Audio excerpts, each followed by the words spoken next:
Today we're going to look at trying to understand better who we really are. And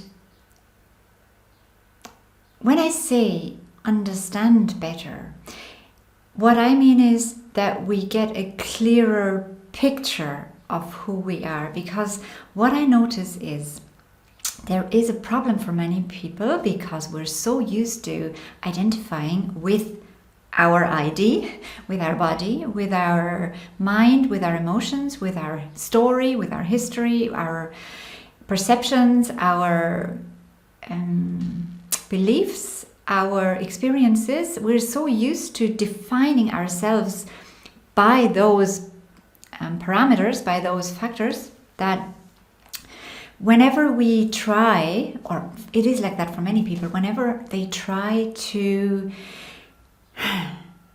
have a concept like understand, visualize, get a clearer picture of who they really are, they struggle, and then they cannot translate who they really are into their essence and into their daily life. What I mean by that is, you know the term higher self, right? So it's like the first step oftentimes is when we awaken or when we develop, that we notice, okay, we're not the body.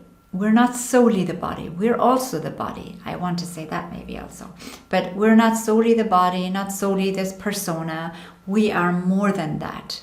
And it helps people to visualize or to put it in the context or concept of higher self, our broader perspective, our wider consciousness, right? So we could also say our inner being, our inner self, our true self, or higher self.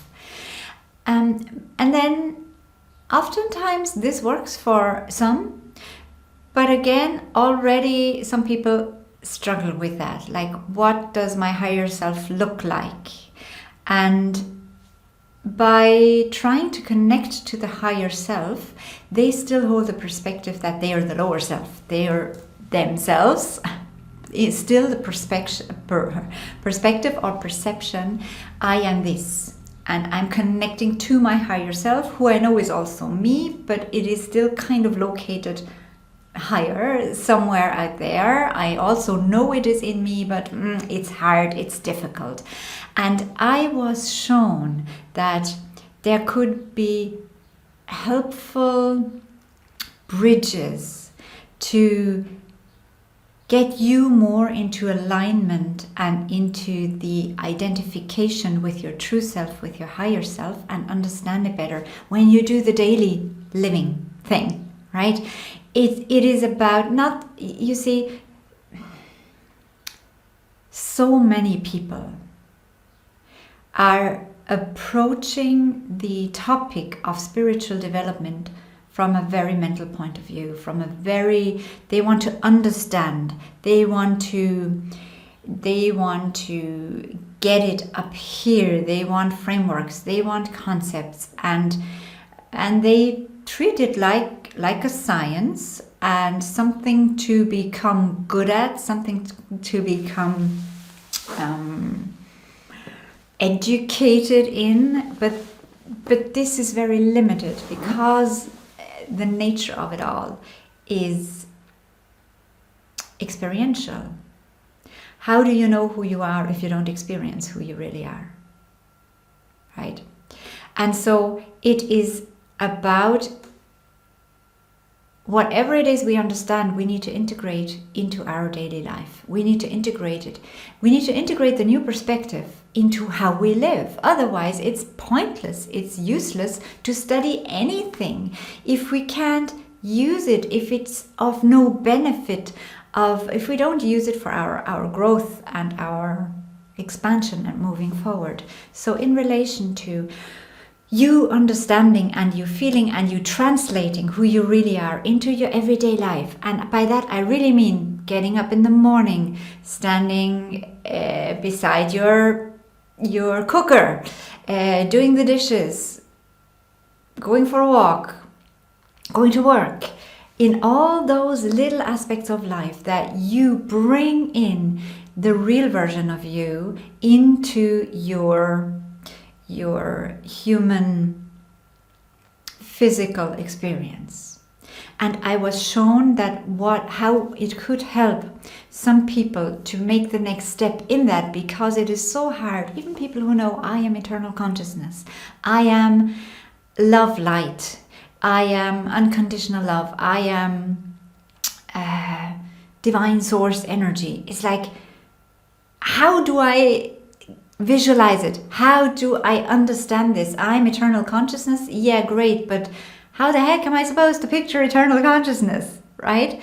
Whereas it's like, I'm Mel. Okay, I can look in the mirror and get this. I'm Mel. I can see it. I can hear it. I can feel it, what this feels like. What does eternal consciousness and my individuated perspective of eternal consciousness look like, feel like, be like? And I want to pass on this tool that I received that I think will help people to get that next step. So one way of looking at yourself when you want to connect to I am consciousness is in the image, and this might work for some, not for others. So for those of you who can take this, take it. For the others, I have something else that might work for you.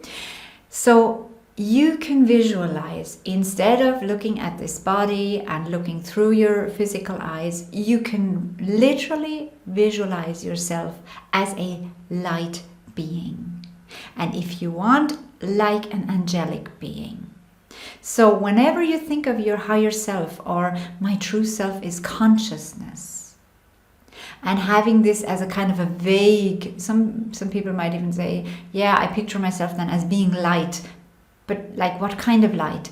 As soon as we try to have a mental image, it is very hard to have something very abstract in a mental framework. So it might help to have this abstract idea put into this image, for example, of this angelic light energy being.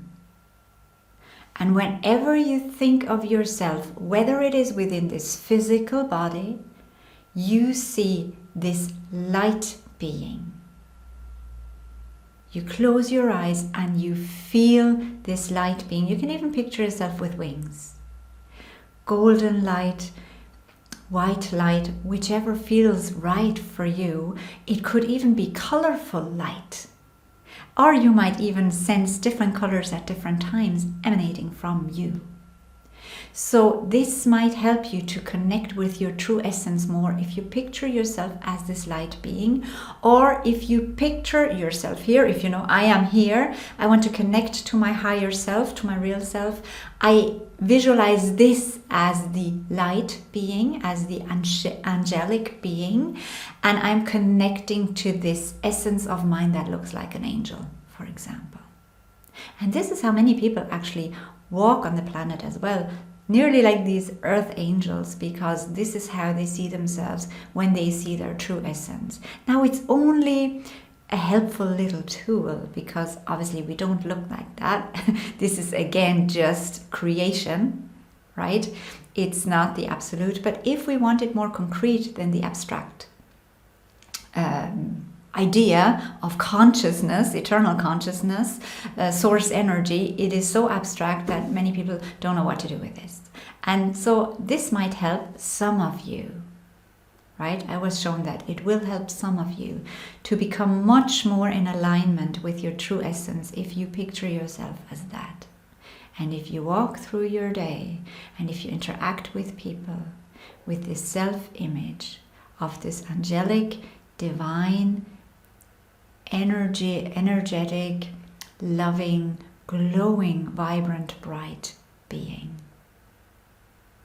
Okay, so that is one way of looking at you and your higher self, your true self, that might help you getting it more into here, into your life. And the other thing is, if you say, well, the whole angel thing or light being thing is not my thing at all, I don't necessarily have a problem with abstract thoughts, but kind of eternal consciousness is too abstract, I don't know how to visualize that, then what could help you is, especially for those who still need to get a lot of mental energy into the heart, is that you remind yourself that, and this is really by opening the heart as well, whenever you think of your higher self, you say to yourself,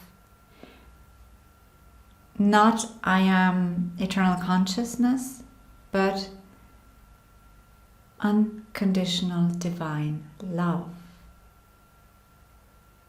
I am unconditional divine love, because that already gives support and a direction as to how to walk on this planet if you're love. Consciousness is like everything.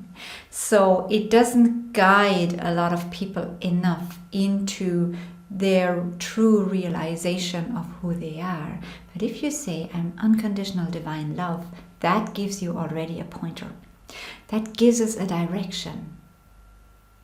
And it lifts already our energy, our human energy, by associating with divine love, unconditional love. So if you talk to your higher self, let's say to your real self, let's say, and this is just, I'm being shown myself, because oftentimes, I don't know why, but when I'm cooking, I talk, right? I communicate. Maybe it's because it's this meditative thing and I really just am there and doing something with my hands, and then I communicate. I talk out loud oftentimes as well. So, and I'm being shown this because this is representative for all of your daily actions, where you can talk to your higher self, talk to your divine essence, and interact with that level of consciousness, and then say, okay, I address you as divine love. Or if you go for a walk and your mind starts to, or your heart starts to open and connect, instead of saying it's very abstract, I am going to focus on unconditional love, and I'm engaging now with unconditional love, with divine love. And I can guarantee you, for those of you who use this, and for those of you to whom it makes sense, this will be so helpful, because you don't engage anymore in kind of an non-personal mental chatter, but you connect with the essence of yourself and of the universe by focusing on unconditional divine love. And even by speaking those words, I don't know how you feel, but just repeat that, unconditional divine love. Just by saying this, it's like a lift, and it has an effect on us. It does something, right? And for me, it might also be helpful if you have an issue around the word God and addressing this, because it is still, for many people, very much associated with religious tainting, with a religious coloring, right? Because many of us were being socialized in religious contexts. So God could still be not a very liberal word for many of us.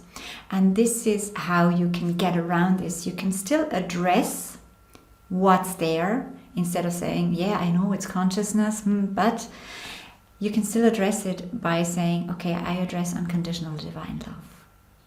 And this divine love is there for me, it is there as me, it is there through me, it is there in me, it is there around me, it is all there is.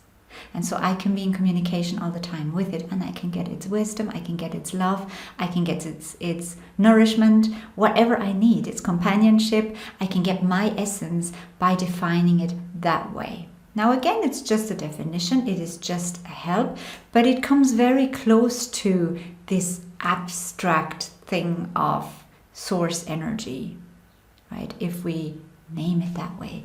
Let me know if this is helpful to you. I know I could have maybe done this video a bit shorter, but But still, it's nice to be together, isn't it? And so let me know if this was helpful to you. If you have no problem with abstract consciousness concepts, then that's fine too. Then you keep going, you're on the right track. But I was just showing that some people might benefit from some type of steps in between that is closer related and that brings this impersonal consciousness term closer into their field, closer into their ability to have a relationship with it. Okay, I'm going to love you and leave you for today, and we'll talk again next time.